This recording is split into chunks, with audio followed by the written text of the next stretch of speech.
ಹುಡುಗನ ಕಡೆ ಮದುವೆ ಮಾಡಬೇಕು ಅಂದರೆ ಹುಡುಗನ ಮನೆಯವರು ಮೊಳಕೆ ಬಿಡಬೇಕು. ಅದರಲ್ಲಿ 9 ಥರದ ನವಧಾನ್ಯಗಳು ಮೊಳಕೆ ಬಿಡಬೇಕು.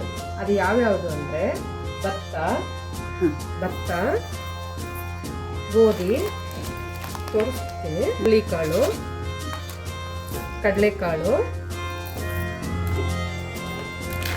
ಅವರೆಕಾಳು, ಅಂದರೆ ಜೋಳ, ಹೆಸರು ಕಾಳು.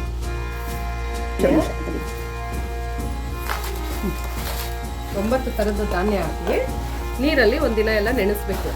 ನೆನೆಸಿ ಮಾರನೇ ದಿನ 9 ದಿನಕ್ಕಾದರೂ ಬಿಡ್ಬೋದು, 11 ದಿನಕ್ಕಾದರೂ ಬಿಡ್ಬೋದು. ನಾವು 11 ದಿನಕ್ಕೆ ಬಿಡ್ತಾ ಇದ್ದೀವಿ.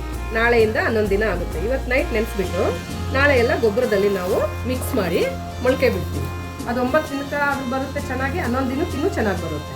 11 ದಿನದ ಮದುವೆ ಅಷ್ಟರಲ್ಲಿ ತುಂಬ ಚೆನ್ನಾಗಿ ಬಂದಿರುತ್ತೆ. ನವಧಾನ್ಯಗಳು ನೆನೆಸ್ತಾ ಇದ್ದೀವಿ. ಇವತ್ತು ನೆನೆಸಿಟ್ಬಿಟ್ಟು ನಾಳೆ ಎಲ್ಲ ಮೊಳಕೆ ಕಟ್ತೀವಿ.